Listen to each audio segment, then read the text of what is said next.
Okay. Hi, today we're going to be talking about technology and how it affects society.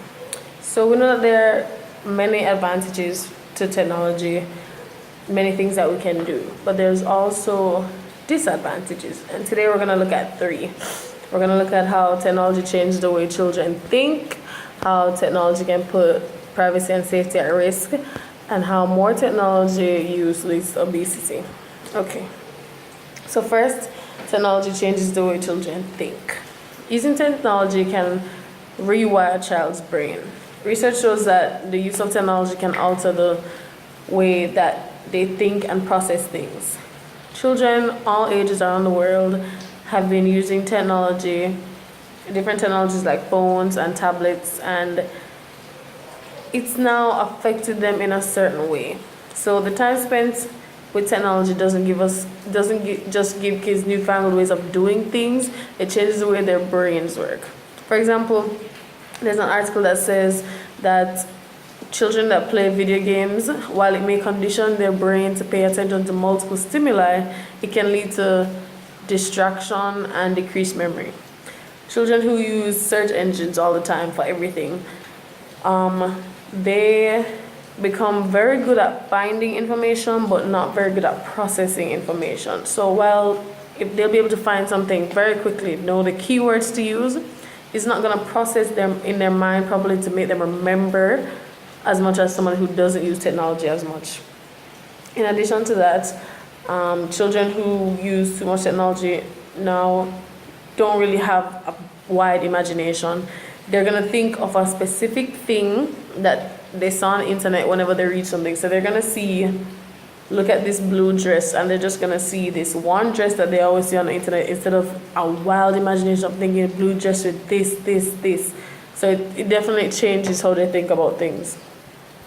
Okay, next we're going to talk about how technology can put privacy and safety at risk. Improper use of technology can expose a child to numerous risks.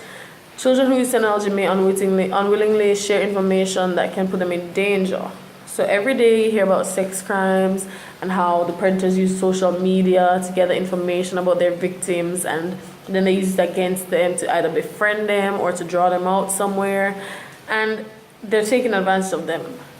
So it makes it easy for people to just decide that, okay, I'm a predator, I'm going to pretend to be a child on the internet and talk to another child, befriend them, get them outside of the house and take them away.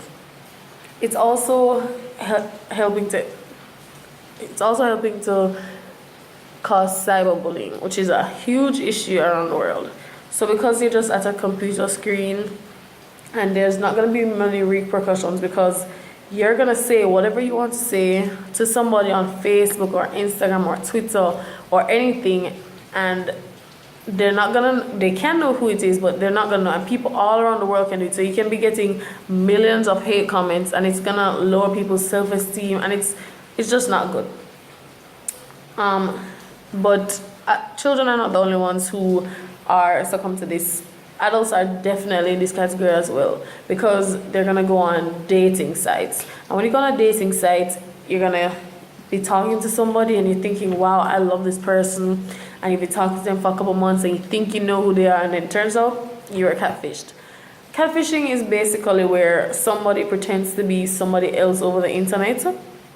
So I'm going to pretend to be this really hot guy, and I'm talking to this lady, when it turns out I'm only a 60-year-old white guy, and I'm a predator, and I just want this young girl to come out, and you make a date with them, and you're thinking that you're gonna see this great hot guy come out, and it's not him, and you can't really say, oh my god, whatever, because you're not even going to realize at the time, because that's not who you were expecting to see.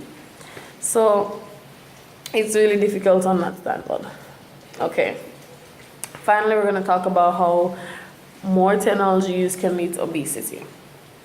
So we know about the rising increase of childhood obesity, and technology can be a prime factor to this, because even though we know that food, you think obesity and you think food, so bad eating and those things are what is causing obesity, but Pediatricians also say that severe obesity among young people, it could be a result of technology.